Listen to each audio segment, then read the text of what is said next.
What is going on, ladies and gentlemen? Welcome back to Auto Auction Rebuilds. I've got a bit of a situation that I got myself into, and there's nobody to blame this time but myself. And I wasn't even going to make a video about this until I saw a video on Instagram from Whistling Diesel, from Cody, showing like a SWAT team showing up at his house and arresting him for tax evasion. And I couldn't believe it. I honestly, I thought it was clickbait. I was like, there's no way, man. It's AI, it's clickbait, he's screwing, right? He's just screwing with people, something, right? And I look through it and I read it and I see all the comments and I'm like, maybe this is real. So then I go to ChatGPT and I say, hey, did Cody from Whistling Diesel get arrested for tax evasion? It was like, yes.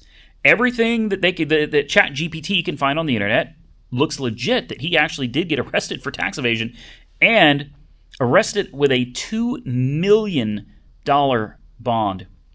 And Cody's response, which classic Whistling Diesel, he is all about the system. I will keep it friendly for this video, okay? I want you to know, though, my normal self is not child friendly, okay? I do that for video to try to keep things clean for everybody. But if I'm being authentic and like real to myself, I'm not this clean-cut guy that keeps my mouth shut. Like, I cuss like a sailor, especially when I'm passionate about something or upset about something. I do tend to cuss a lot. But I will keep it clean for this video. To me, this is a guy that's just like, F him. And his response was, winning so big, they thought I was cheating. Wow, man. That's deep. That's deep. And he used the Wolf of Wall Street soundbite to it with Leonardo DiCaprio. I mean, honest, it was an epic post. It just sucks that somebody that's worked so hard to build his brand, himself, his life from nothing to what he has today gets arrested for something like this. I know there's going to be a lot of controversy over this statement, but I feel like taxes, they're kind of a scam. I understand that there are things that the government obviously needs money to operate on the state level, on the federal level. I understand these things, But when you think about it, I'm not going to go too deep into this because I think we can all agree on this. The only two things in life that are guaranteed is taxes and death, right? And taxes seem like such a scam. And I just got 3 different bills, all taxes, in this last week, one for each house. So I've got to pay $1,000 something for this house, which that's nothing. Okay, that's really not that big of a deal for taxes. Then we got my uncle's house. I had to pay a little bit more than that for his house. Okay, which again, it's not that big a deal. Then I got my main house. That one is like $4,000. That one's a little. That one hurts a little bit. And it's like, okay, so we're looking at a little bit over $6,000 a year that I am paying in taxes for houses that I own, on land that I own. But I have to pay $6,000 a year for that. Okay, well, it's got to keep the schools running. Oh, wait a minute. In Byers, there's no school. There is no school. It's got to keep the fire department and the police running. Wait a minute. Byers doesn't have a police department. No. And the fire department is volunteer. Well, the hospital. No, there's no hospital out here either. With that said, I understand taxes are county-based and not city-based. You don't pay your property taxes to the city. I'm just saying that these are the things that your tax money is supposed to be used for. Typically, it takes care of roads and stuff. No, the roads out here suck. There's no paid fire department. There's no police department. There's no hospital. There's no ambulance out here. There's no school out here either. With that said, I could go on and on about taxes. I'm taxed on the cars. When I buy them, I have to pay taxes on them. Then every year I have to pay taxes on the value of the car. What? I already paid tax on the car. What do I have to pay taxes every year for a car that I already bought and already had to pay taxes for? What are the tags? You got to pay tags to use on the roads for the roads that are supposed to be maintained, but they're not maintained. Then you got to pay toll booth fees for toll booths that aren't taken care of anymore. The toll roads out here are absolute garbage. Everything's under construction. Everything's torn apart. It's a scam, guys. You pay taxes on everything you buy, and then if you sell something, you got to pay taxes back to that for that as well. It's like taxes, taxes, taxes. And I'm so fed up. And I wasn't even going to talk about this until I saw Cody's post, and it just pissed me off because I'm not on his level. I can't even imagine what his level is like. He's on a level that 99.9% of people that try to do YouTube will never comprehend. Okay, you will never comprehend. There are so many people out there that think that Cody's some kind of an idiot because he kind of plays it off that way on video. You know, he plays like he doesn't like, oh, this is propane. That's not flammable, you know, or he acts like he doesn't know.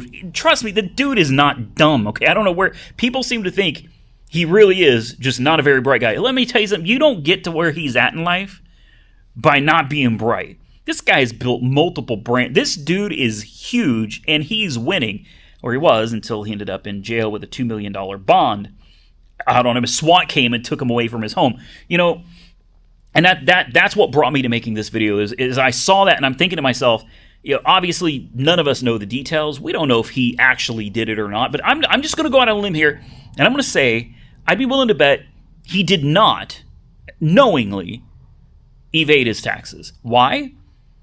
Why would you build such an empire and risk it all over not paying your taxes? I'm not saying it hasn't happened before. I'm just saying this guy seems like he's pretty smart. If anything, if this is legit, if this all turns out to be legit, I'd be willing to bet he's got a CPA or several, probably a lot of CPAs. I would bet he's probably got a lot of people involved with handling his financials, statements, his P&Ls, and ultimately his tax liabilities at the end of the year. I'd be willing to bet somebody screwed up somewhere, but ultimately he's the one that's going to get blamed for it. Now, I'm sure he's going to be fine. You know, at the end of the day, let me tell you what the IRS wants. Okay, they don't want to put you in prison. They want money. Okay, it's the same thing every government entity wants. Money, money, money. Everybody's got their hand out. Money, money, money. Everybody wants a piece of your pie, you know? And it's like, you guys realize that everybody sticking their hands in the cookie jar ends up leaving nothing but crumbs. If you're lucky, there's crumbs left at the end. You know, I'm getting to where this is affecting me here in just a second, because it really pissed me off when I saw it, because I'm going through something myself right now that I wasn't even going to talk about until I saw this, and I'm like, here we go, you know? Here this guy is, living his life. Whether people love him or hate him is irrelevant. It doesn't matter. You think he's sitting up at night worried about whether you like him or hate him? No, he's not. But here's the thing. If you are an abrasive type of YouTuber, you will have people with nothing but time on their hands sitting around day and night trying to find ways of getting you in trouble, trying to find ways of finding anything on you that they can expose to anybody that will listen and everybody that will listen, just so they might be able to get you in some kind of trouble, because these people are jealous. They're envious. They hate you because they ain't you. They hate your success. And there's a lot of them out there. I am not nearly as abrasive as Cody is. He just does not give a flying flip. All right?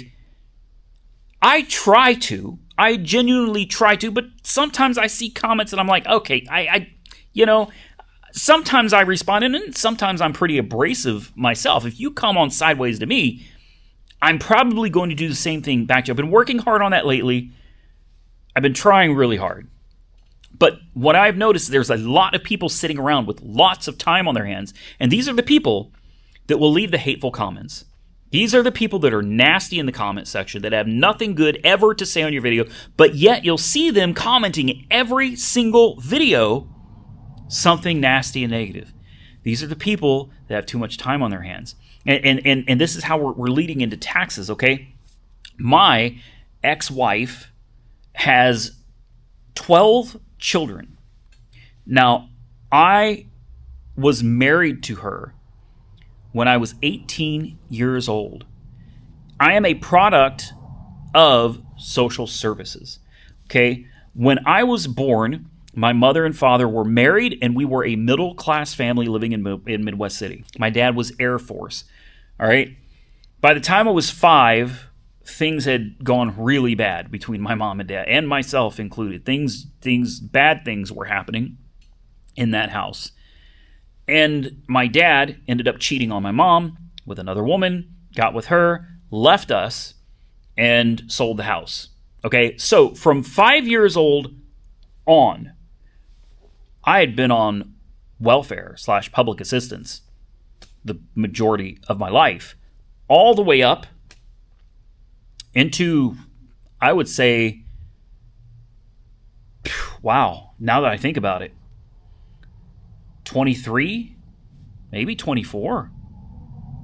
I don't know. But what I can tell you from personal experience and from knowing a bunch of people in that group, you know, when you don't have a whole lot of money, you live in an impoverished area, you are friends with people in that area. It just makes sense, right? Your neighbors and everything, you all live in the same area. It makes sense that you try to be friends with everybody in that area. And what I learned throughout this whole journey in my life, from being poor and impoverished myself to, I don't even know what I am. We'll get to that in a minute, because apparently the IRS thinks I'm somebody else. But anyway, what I've learned over all these years from living on both sides of the fence where the grass is always greener is the grass is never greener. It's never greener. You just think it is. You have the idea that the grass is greener. The grass really isn't greener on either side. Living off the government is not all people think it's cracked up to be. And having money is also not all that it's cracked up to be, because when you have nothing, there's nobody to take anything from you. But when you have a lot to lose, that's when everybody starts reaching their hands into your cookie jar. You know what I mean? There's always a new person trying to take something from you that you earned when they didn't earn it.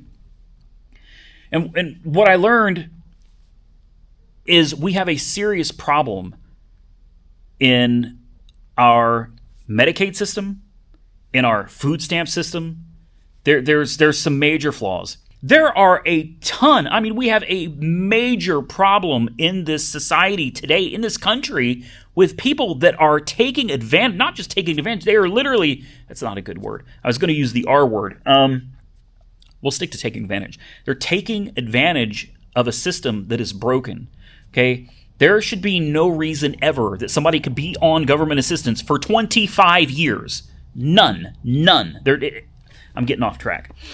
I'm saying this as a person that has been on both sides of the fence, and this is not political. This has got nothing to do with politics. It is simply a broken government system that I am seeing in a different light now because of taxes.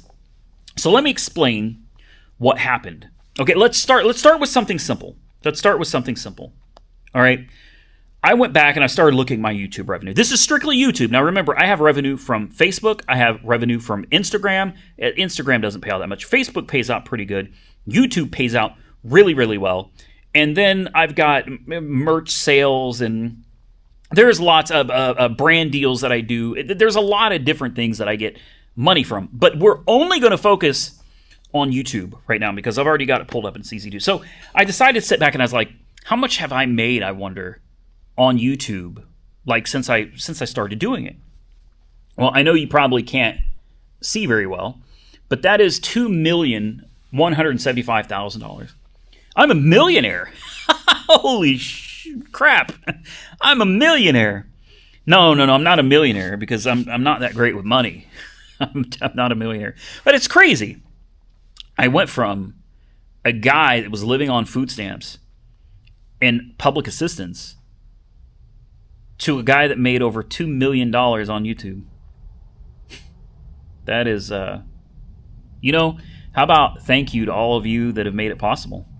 Even the trolls and haters, man. Like, it took everybody to make that possible. $2.1 million.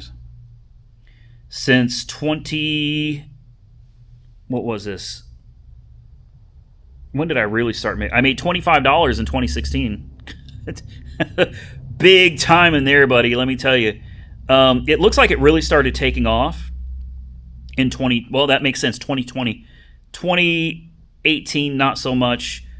2020. Somewhere around 2020 is when it really started taking off. That's a lot of money to make in 5 years, guys.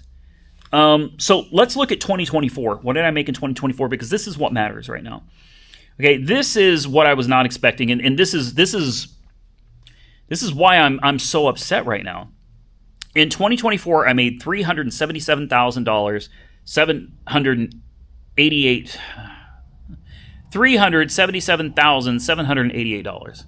All right, you guys probably, I doubt you can see that, but anyway, there it is. This is crazy. My teenage son, this is wild. My best paying video ever in the history of my channel is I let my 16-year-old son pick his first car. That video made $17,000. I did a video about Uber driver training, $12,000. Copart walk-around, $12,000. A free Florida Swamp Corvette, $12,000. So, wow. That's a lot of money. I'm looking at that $2.1 million, and I'm like, I don't have any of that. What do I have to show for $2 million? I am doing things wrong. But 2024 is what really brought me here after seeing Cody's video, because I got some news recently. I'm the type of guy that procrastinates on my taxes. With that said, I have a CPA, I have a tax pro and everything, okay? So I always file an extension. I always file an extension because I'm always running late. And to be honest with you, even though it costs me and I get penalized for it, I don't want to give my money to the government any sooner than I have to. That's just the type of person I am. I know I shouldn't do it that way. I know I could save money by paying it when it's due and filing my tax when it's due. But to be quite honest with you, the majority of the time, I don't even have my paperwork in order. This year I do. This year I'm taking taxes seriously from here on because I messed up so bad on my taxes. The extension for your taxes, the deadline is October 15th. Okay, obviously that date has come and gone.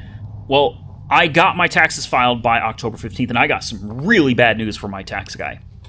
So this is the first year I made this kind of money. And this is, remember, $377,000 is just YouTube money. Okay, that's just you. That does not count everything else. And Facebook pays pretty good too. By the time it was all over, I made almost $500,000 in 2024. Okay, now that's net, not gross. Let me be very clear. I'm not trying to inflate anything, and this isn't to stroke an ego that I don't have, okay?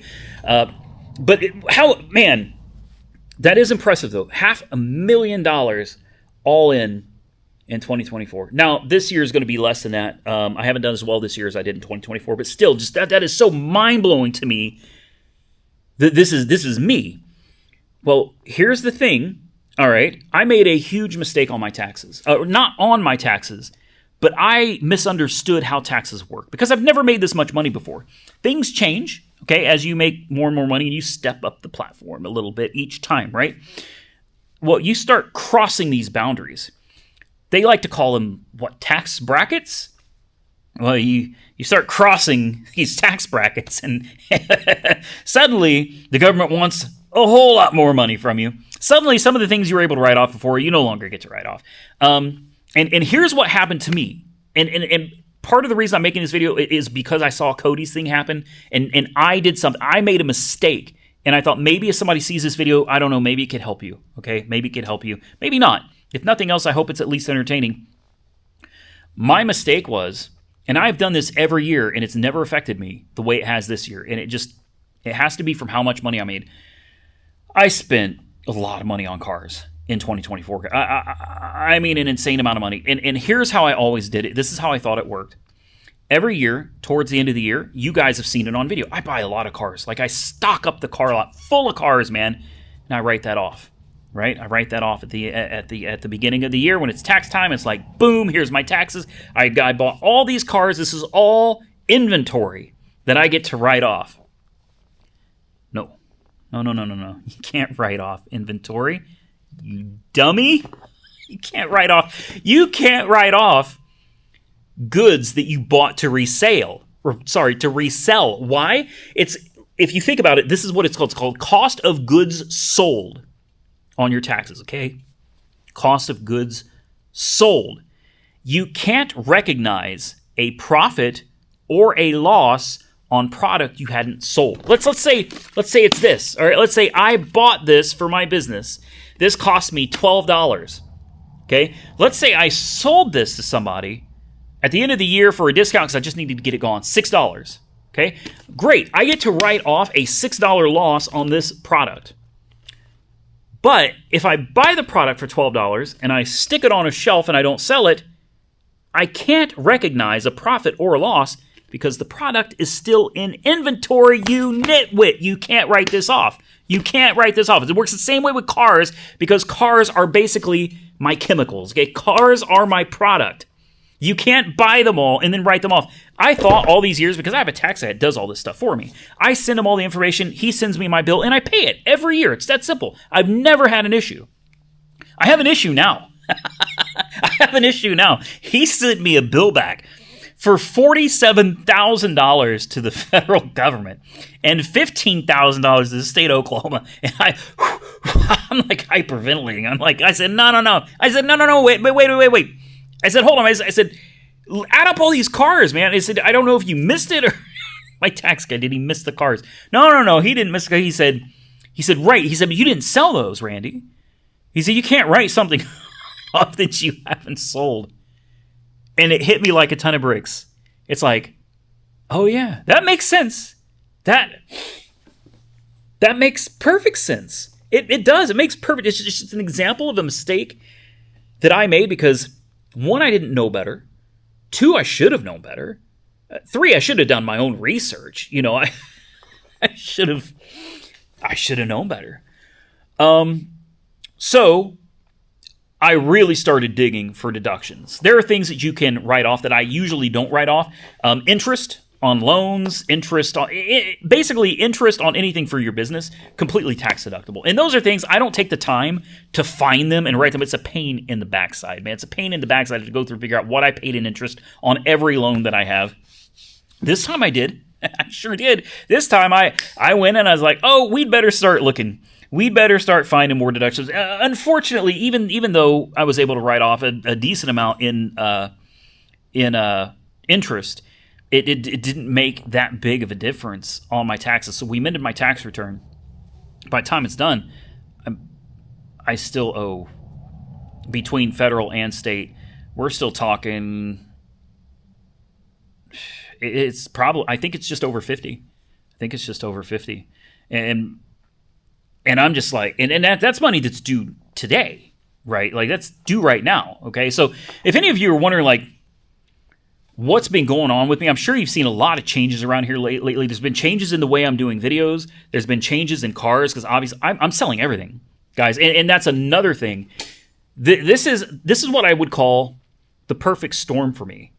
And I've been paying tens of thousands of dollars in taxes every year for a long time. Okay, this is nothing new, but it's the perfect combination of things that have happened, which is, we're looking at 50 grand in taxes. But don't forget, I got fined by the state for my dealership, $24,000.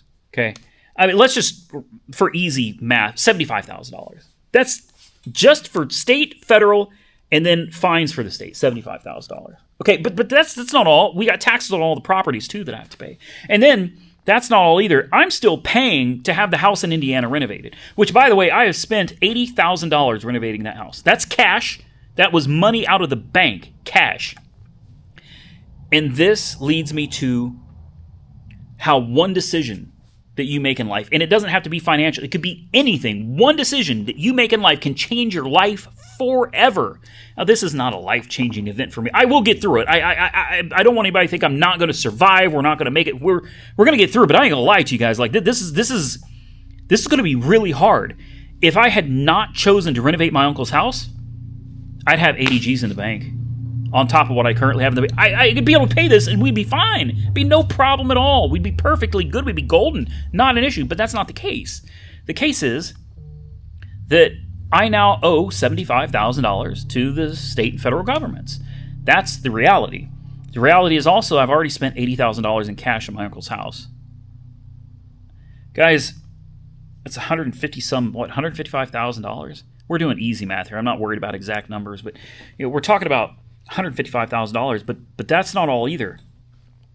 because I made such a big mistake last year, and it looks like we're on track to probably owe close in taxes. Not the same, but maybe $8,000 to $10,000 less next year if I continue on the track I'm on.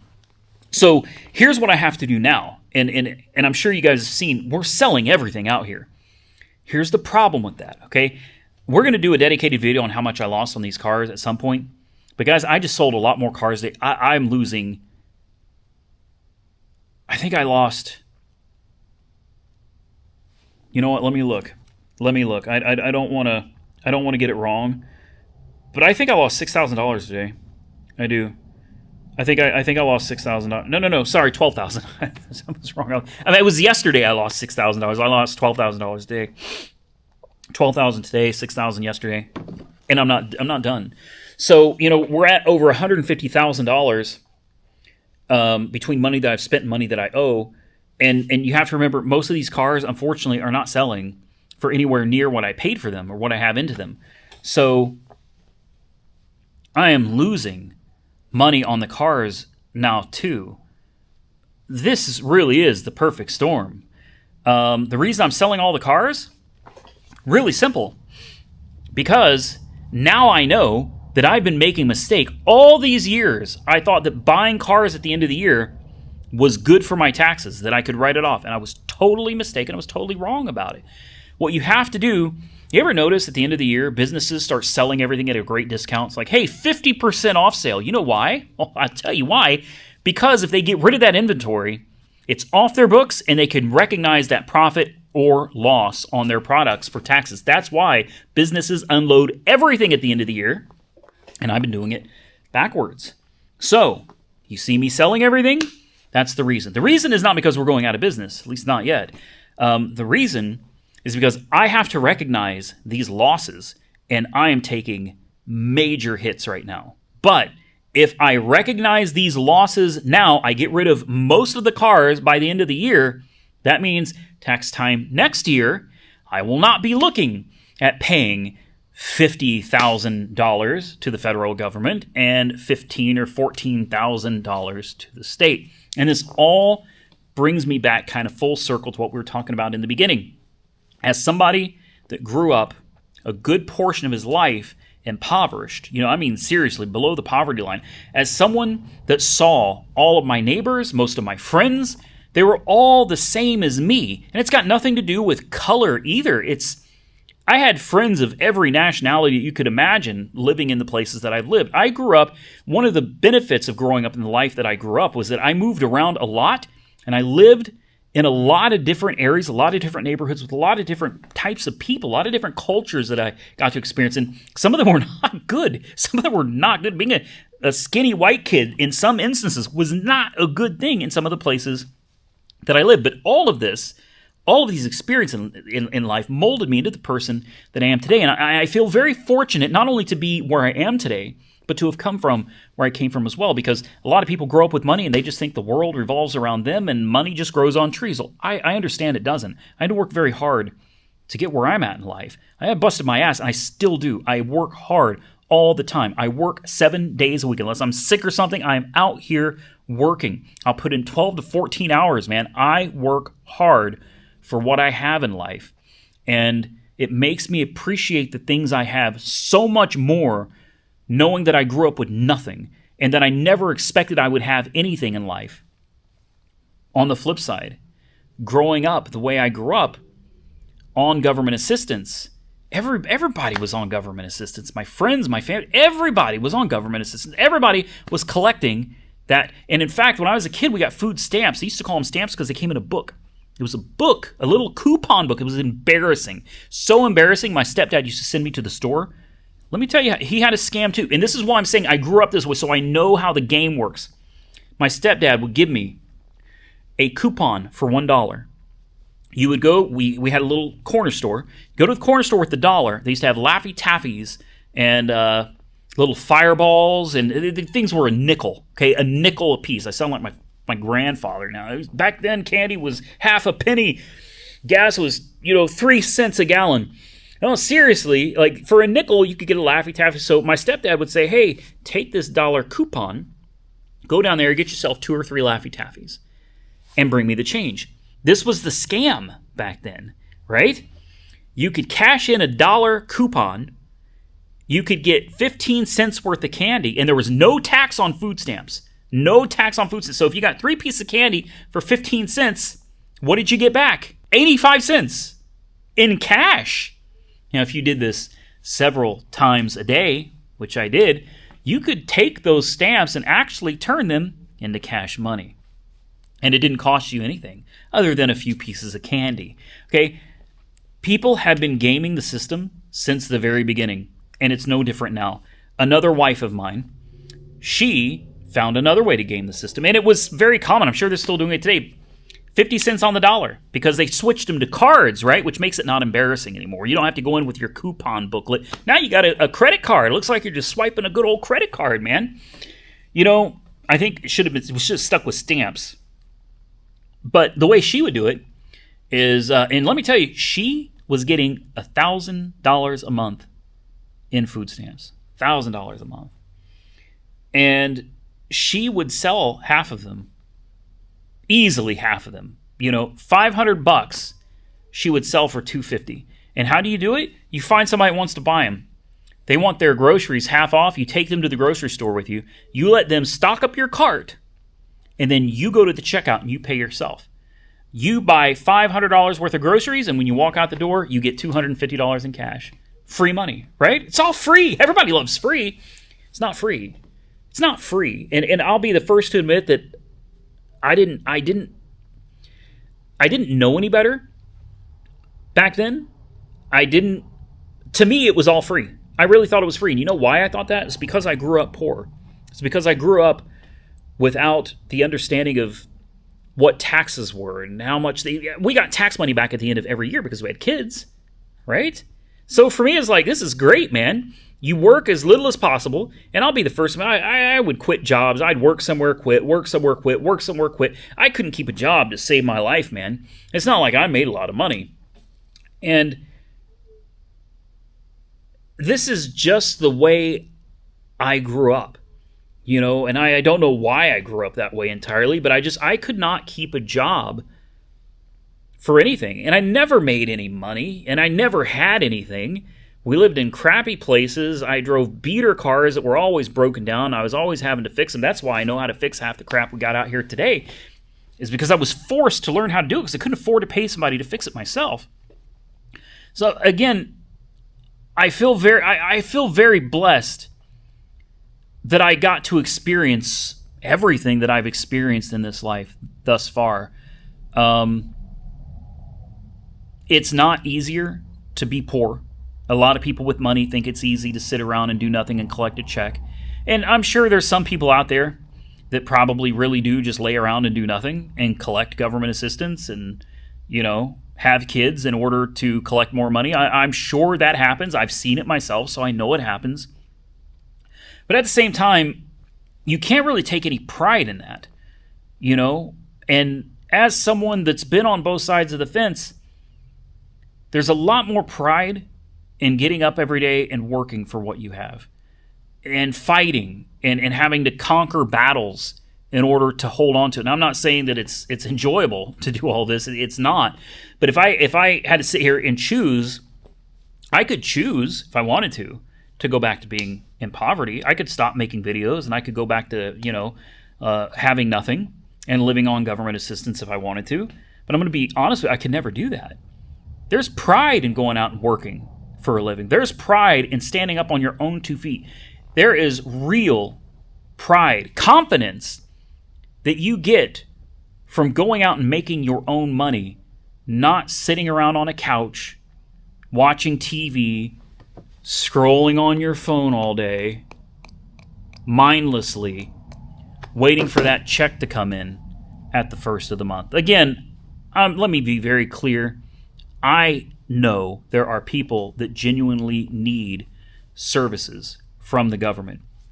I completely acknowledge that. And I think those people should absolutely have those services available to them and provided to them. Absolutely. I'm also saying there are a lot more people than I think you or I even realize that are out here gaming the system, ripping the system off for billions, if not trillions of dollars every single year. And as somebody that just got hit with a tax bill for over $50,000, the thought of where that money is going breaks my heart. I worked hard for that money. $50,000 for me is a lot of cash. That's a lot of cash that I could do a lot of things with. But instead, I have to hand it on over to the government and trust that they're going to send it to the places it's needed most. I can't say that without laughing. I'm sorry. Come on, man. Really? Now, I mean, I know there's a lot of you out there that probably make a whole lot more money than I do, and you pay a lot more taxes than I do as well. So I'm not trying to sit here and get sympathy from anybody. I'm not trying to cry over it. There's no tears in my eyes or anything. It's frustrating.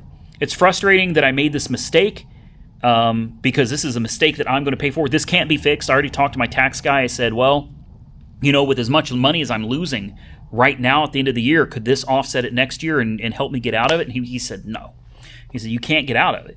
He said, there's nothing you can do to reduce the taxes that you owe. You've got to pay it. And I was like, man, that's tough, man, because I don't have $50,000 to pay right now. I just don't have it because I spent all the money on my uncle's house to renovate it. So there you go. There it is. There's my shock. This is what I'm dealing with right now, and I really wasn't going to say anything about it. It's embarrassing, honestly. It is kind of embarrassing to have made such a stupid mistake. What a rookie mistake that I made, man. I've known this was coming for a while. I really didn't want to say anything about it. Then I saw Whistling Diesel today, and I was like, man, I'd be willing. I don't know the guy. I really don't. I don't know him from Adam. I know he's pretty damn smart, regardless of what people think about him. He's a really smart guy. I don't think for a minute that he intentionally tried to evade paying his taxes. I don't. If somebody made a mistake, I don't think he did anything like that intentionally. And it was like, you know what? Maybe it's worth making a video about, because I made a huge mistake and I am going to have to pay for it. I still don't know how, while I'm paying to lose money on all of these cars too, and I'm still paying to finish my uncle's house. I don't know how I'm going to pay for it. All I know is I have to pay for it. And if somebody made a mistake on Cody's end, he's going to have to pay for it too. A $2 million bond. I feel bad for the guy, genuinely. I know a lot of people out there don't like him, but I got no problem with the guy. I think he's a marketing genius, really. I think more people should strive to be more like him. Honestly, I think you'd see a lot more successful people in this country if they had the work ethic that he has. And I know what it takes to run my little piece of the pie here. I can't imagine what it's like to be on his level and the things that he's dealing with, and then being arrested, and the fact he's still got a smile on his face. I wish I could be more like that, man. With that, guys, maybe this will help somebody. If you're in the car business, any business, actually, it doesn't matter if it's the car business or not. Anybody that's out there doing YouTube, you start making some real money. Number one, you should put money aside. You should pay quarterly. Okay, it's a great idea. You should pay quarterly. But it's also really important to remember that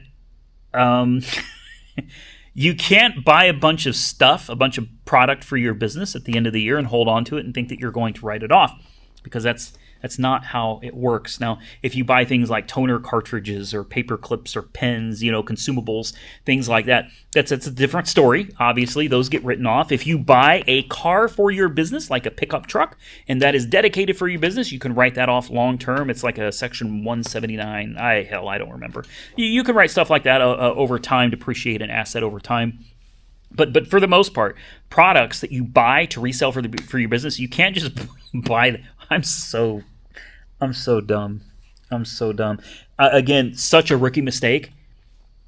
And I thought, you know what? If Cody's going through it, I think the least I can do is make a video and show you guys I made a pretty big mistake too. I'm not in jail. I don't see any reason why they're going to put me in jail over it. I am going to pay it. Okay, we're gonna get it taken care of.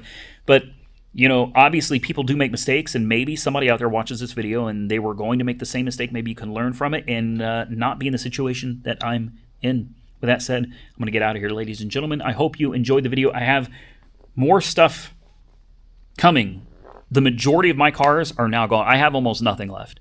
They will all be picked up in the next few days. There will be, I mean, we're talking a handful of vehicles left total right now, unless I buy some more stuff, and I don't know if I'm going to. I've got a couple cars in other states that are broke down, and I've got no ETA. I've got no updates. All I know is that everything is broken. The G-Wagon's broken. The giveaway Corvette is broken. None of them are being shipped. Everything's just broken in another state, and I have no idea what's happening. So it's been a wonderful, wonderful week. Some of you want to know update on the dealer's license. No update. No update on the dealer's license at all, which is another reason that I'm really nervous, because without it, what am I going to do if I have any cars left on the lot? This whole thing, like I said, it's just a combination of a bunch of things, and it's created the perfect storm, and it's a really bad deal for me. The 66 Ford Galaxy, I do still have that. It's in paint, and I wanted to let you guys know that I actually got some pictures of it today. I'm not going to share them with you. I got some pictures of it today. It does not look like the same car anymore. That car looks amazing. So stay tuned. The 66 Ford Galaxy should be coming back very soon. And the 1970 International Harvester, where we're having some issues with Mako. I will have the video when we reveal the truck to you guys. So stay tuned for that. But I think we've got things worked out with Mako. I hope so, because I've been working with them for many, many years, and that last phone call did not go well. So hopefully we reveal the truck hopefully within the next 2 weeks. The Galaxy, I'm betting within the next week. So stay tuned. We got a lot more stuff coming for you guys. If you enjoyed the content, hit that thumbs up button. Let me know. Consider subscribing to the channel if you're not already subscribed. Until next time, stay safe out there, everybody. I look forward to seeing you all again very soon in the next one.